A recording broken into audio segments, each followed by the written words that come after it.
morning, sixth graders. This lesson is for Monday, April the 6th, and we are going to continue our discussion with Japan.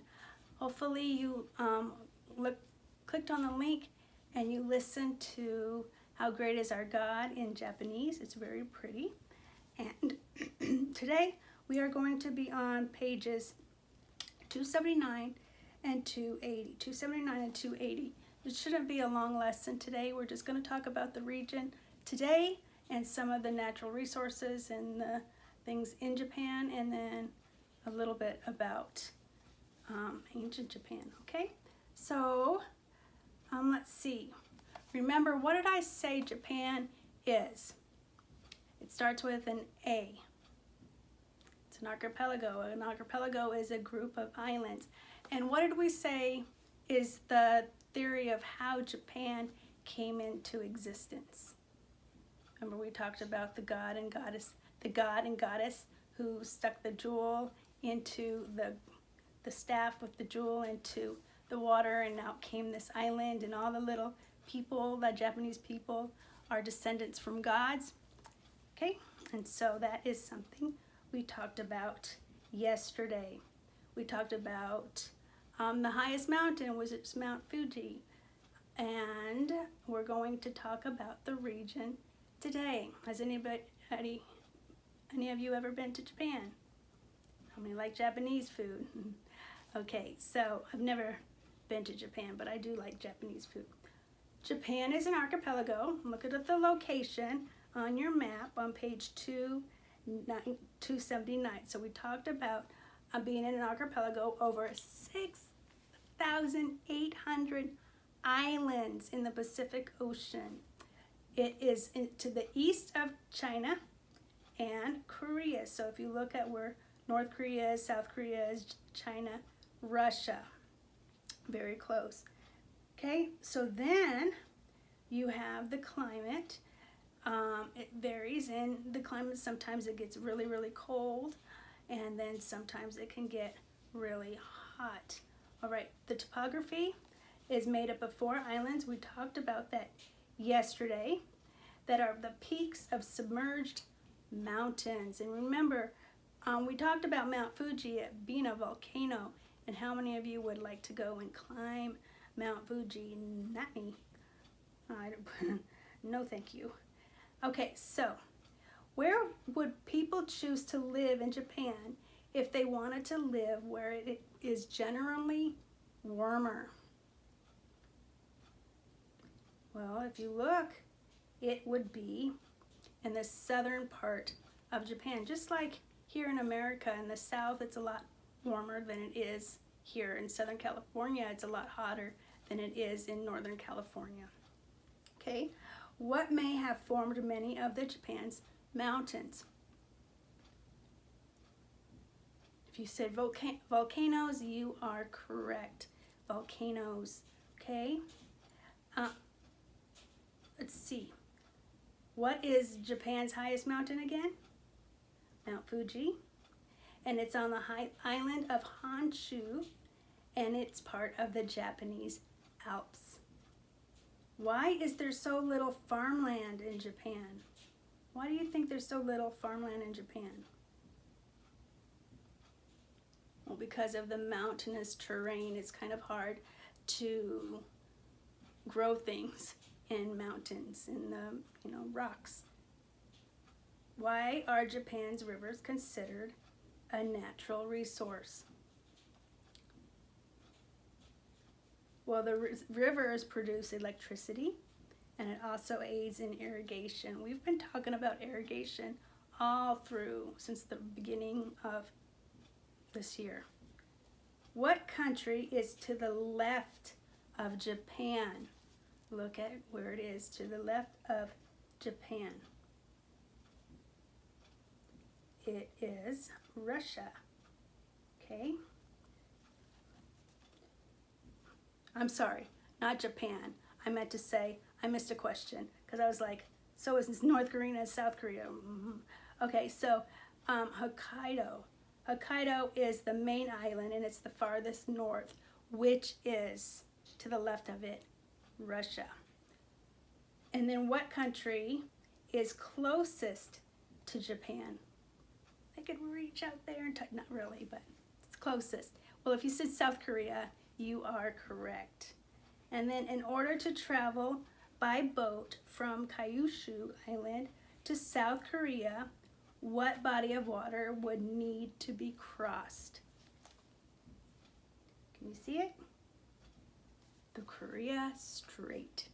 Korea Strait would be the body. All right, so take a moment if you haven't. We've already discussed this. If you haven't read page 280, take a moment to read it. We're going to talk about the earliest settlers in Japan in just a moment. So pause this, read it, and then start it all over again. Okay, if you read that little section, I'm going to ask you some questions and we're going to discuss. Where did the first settlers of Japan likely come from? Northeastern Asia is correct, right? And why did archaeologists name these people Jomon?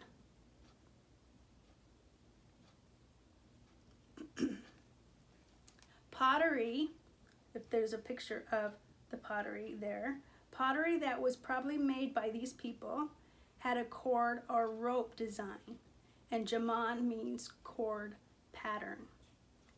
What may have been a crop of the Jomon? Rice. A lot of these Asian countries are, rice is their staple. I love rice. I could eat it every day. That's the Thai in me, I guess. What prompted the Jomon to mingle with other people? The Yayoi migrated to Japan. And what people group do historians believe were the primary ancestors of the Japanese people? The Yayoi, okay? That's Y-A-Y-O-I. How did they cultivate their rice? Look at all that stuff on there, if you read it. How did they cultivate their rice? They used irrigation to do wet paddy farming. And then it says, what do artifacts suggest about the Yayoi culture?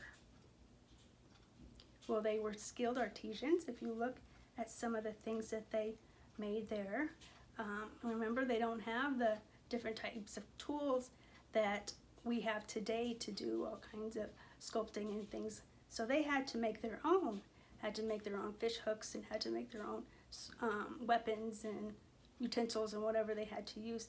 They smoothed and painted and polished their pottery. This is before, you had one of those rounding things, those spinning wheels that most pottery people use, and they also cast iron objects. Go to the images, and I'm going to ask you, so let's see. The cooking vessel, which when you're looking at the cooking vessel, the decorated rim may have provided handles. See, kind of like some of the handles there, you see that? You have a bell. The bell may have been used as a part of a ritual. We don't know why, but maybe they did it for a call of prayer or something. And then fish hooks and harpoons.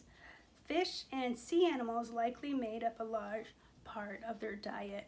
They eat a lot of fish. All right.